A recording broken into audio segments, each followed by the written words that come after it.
Semangat pagi. Assalamualaikum warahmatullahi wabarakatuh. Selamat jumpa kembali siswa-siswi Ibu kelas 12 yang Ibu sayangi. Di masa pandemi Covid ini, pemerintah menganjurkan kepada kita untuk dapat melaksanakan pembelajaran jarak jauh. Baiklah, mari kita memulai pembelajaran pada pertemuan pertama ini. Ibu akan menyampaikan materi dari KD yang pertama, yaitu memahami berbagai permasalahan sosial yang disebabkan oleh perubahan sosial di tengah pengaruh globalisasi. Adapun indikator yang akan kita bahas, yang pertama pengertian perubahan sosial, kedua karakteristik perubahan sosial, dan ketiga teori perubahan sosial, keempat dampak perubahan sosial, dan kelima mendeskripsikan tentang globalisasi. 6. Menjelaskan mengenai masalah sosial akibat modernisasi, dan yang ketujuh menguraikan tentang westernisasi dan konsumerisme sebagai dampak dari perubahan sosial. Baiklah, siswa ibu sekalian, apakah perubahan sosial itu? Menurut Selo Sumarjan, perubahan sosial adalah semua perubahan pada lembaga-lembaga kemasyarakatan di dalam suatu masyarakat yang mempengaruhi sistem sosialnya, termasuk di dalamnya nilai-nilai, sikap, dan pola perilaku di antara kelompok-kelompok dalam masyarakat. Nah, contoh-contoh berikut ini adalah contoh-contoh perubahan. Kita lihat ada bentuk contoh perubahan bidang pertanian. Dahulu, sebagaimana kita tahu bahwa dalam mengolah lahan pertanian menggunakan sapi atau kerbau untuk mengolah tanah pertanian tersebut. Nah, sekarang karena ada perubahan, para petani menggunakan traktor. Nah, contoh berikutnya kita lihat dari transportasi dan komunikasi. Memulai dengan transportasi dulu. Orang berpergian di dahulu kala, sebagaimana siswa ketahui, hanya menggunakan atau berjalan kaki. Nah, dengan adanya perubahan-perubahan yang terjadi, ditemukannya sepeda, mobil, bahkan pesawat jet. Nah, berikutnya di bidang komunikasi. Dahulu orang berkomunikasi menggunakan surat, mengirim surat. Nah, karena adanya perubahan, ditemukannya alat komunikasi dari telepon, lalu berkembang dijumpai HP atau diciptakan HP, maka orang menggunakan alat komunikasi yang lebih baik. Nah, selanjutnya kita akan membahas apa karakteristik perubahan sosial tersebut. Untuk anak ketahui pada dasarnya, perubahan merupakan proses modifikasi struktur sosial dan pola budaya dalam suatu masyarakat. Perubahan yang terjadi dalam masyarakat tersebut itu disebut perubahan sosial. Apa saja itu gejala umum yang terjadi sepanjang masa pada setiap masyarakat? Dapat kita ketahui bahwa tidak ada masyarakat yang berhenti berkembang, karena setiap masyarakat mengalami perubahan baik lambat maupun cepat. Nah, dalam menghadapi perubahan, yang paling penting adalah bagaimana seseorang menyikapinya sehingga tidak menjadi korban perubahan tersebut, tetapi penentu perubahan. Kita membahas lagi kecenderungan masyarakat untuk berubah. Jadi apa yang membuat masyarakat mau melakukan perubahan?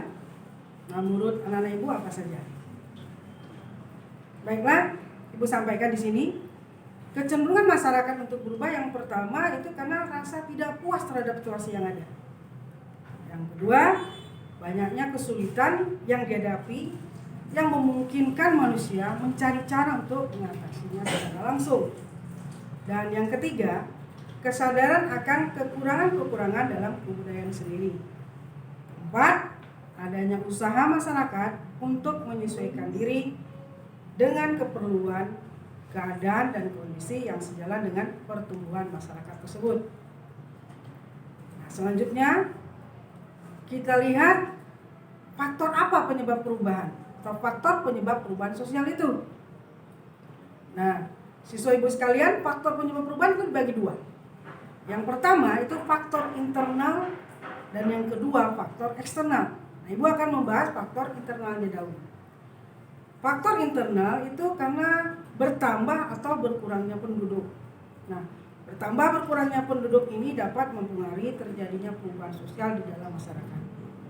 Dan kedua, penemuan baru, adanya penemuan baru. Kalau tadi ibu kasih contoh adanya penemuan HP atau alat komunikasi membuat atau terjadilah perubahan sosial atau perubahan perilaku masyarakat di dalam melakukan komunikasi.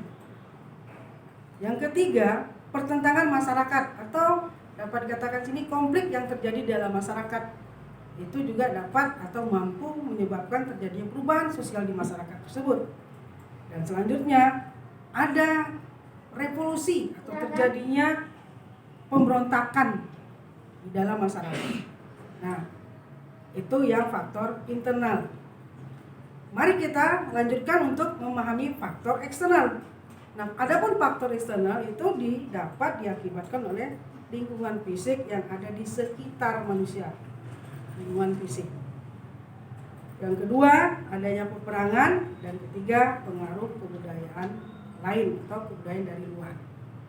Nah, di dalam mempelajari perubahan sosial, dalam ilmu sosiologi, perubahan itu memiliki teori-teorinya. Antaranya ada namanya teori siklus. Nah, dilihat di gambar berikut ini ada gambar teori siklus perubahan dari masyarakat primitif, tradisional, modern. Apakah teori siklus itu? Teori siklus itu melihat perubahan sebagai sesuatu yang berulang-ulang. Apa yang terjadi saat ini pada dasarnya memiliki kesamaan atau kemiripan dengan apa yang terjadi sebelumnya. Nah, perubahan siklus ini merupakan perubahan yang menyerupai spiral. Kembali lagi dilihat gambar berikut ini. Selanjutnya, ibu akan jelaskan teori perkembangan. Teori perkembangan yaitu teori yang dikenal dengan teori perkembangan ini sama dengan teori linier. Nah, ini gambarnya. Nah, ibu bisa lihat gambar teori perkembangan atau dikenal juga teori linier. Terjadi perubahan dari primitif tradisional ke modern. Nah, teori perkembangan ini dibagi menjadi dua. Yang pertama teori evolusi dan teori revolusi. Nah, penganut teori evolusi, mereka berpandangan bahwa masyarakat secara bertahap berkembang dari primitif, ya, di sini bisa dilihat primitif, tradisional menuju masyarakat modern yang kompleks. Nah, itu. Nah, kalau kita perhatikan tadi Ibu menjelaskan ada teori evolusi. Nah, teori evolusi ini perubahan yang terjadi secara lambat. Nah, sementara tadi Ibu menyebutkan ada teori di dalam itu perubahan itu ada teori revolusi. Artinya perubahan yang terjadi di dalam masyarakat itu dapat terjadi dengan cepat. Selanjutnya, tentu kita berpikir, apakah sebuah perubahan itu tidak punya dampak? Menurut siswa Ibu, apakah punya dampak atau tidak? Ya, benar. Setiap perubahan pasti punya dampak. Nah, selanjutnya kita lihat apakah dampak perubahan yang bakalan muncul. Yang pertama itu ada dampak negatif dan dampak positif. Untuk pertemuan ini Ibu jelaskan dampak negatifnya. Ya. Dampak negatif dari perubahan sosial itu bisa mengakibatkan ketidakseimbangan. Sebagaimana contoh ini. Contoh dari Ibu sampaikannya ada pergolakan daerah, ya, ada aksi protes dan demonstrasi. Ya. Jadi perubahan sosial mengakibatkan ketidakseimbangan secara sistematik yang akan melahirkan kondisi disorganisasi atau disintegrasi sosial. Kalau terjadi terus-menerus akan memunculkan situasi chaos. Situasi chaos itu kacau. Nah, dan puncaknya muncul anomi. Anomi itu adalah keadaan tanpa aturan. Orang tidak tahu mana yang benar, mana yang tidak benar. Nah, selain itu, kondisi disintegrasi juga bisa dijumpai dalam fenomena munculnya cultural lag. Cultural lag itu adalah kesenjangan budaya. Selanjutnya, dampak negatif yang lain. Kamu bisa lihat beberapa contoh yang Ibu sampaikan dari kriminalitas, muncul kriminalitas, ada perampokan, pembunuhan, itu white collar crime, ya akhirnya masuk ke uji besi. Lalu ada muncul dampak negatif yang lain, kenakalan remaja, ya. Nah, ini kenakalan remaja contoh yang memberikan yang kamu tiru, yaitu ada perkelahian antar pelajar atau siswa. Terus kalau ujian nyontek, kalau kita tahu siswa biasanya kalau kita lihat anak putra yang merokok, karena ada dampak negatif perubahan, sekarang yang putri udah berani, ya. Dan selanjutnya, baiklah, apa dampak negatif yang lain? Muncul pencemaran lingkungan. Dengan adanya perubahan, berdirilah pabrik-pabrik. Nah, pabrik itu menghasilkan selain yang baik, positif, juga dia menghasilkan polusi udara, pencemaran udara.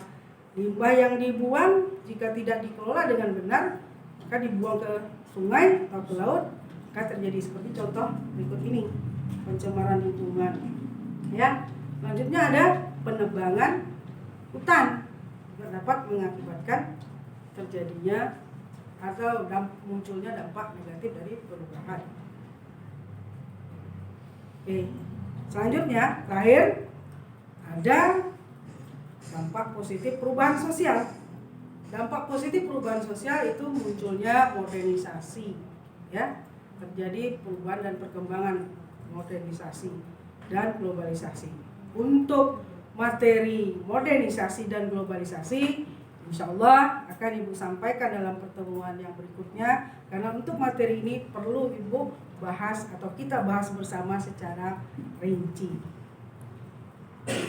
Demikianlah video pembelajaran kali ini. Semoga kamu dapat memahami materi yang Ibu sampaikan tadi. Jika ingin bertanya, silahkan menulis di Google Classroom Sosiologi. Ya, tetap jaga kesehatan, patuhi anjuran pemerintah, jangan lupa hormati orang tua. Ya, sampai jumpa kembali di video pembelajaran berikutnya. Tetap semangat. Assalamualaikum warahmatullahi wabarakatuh.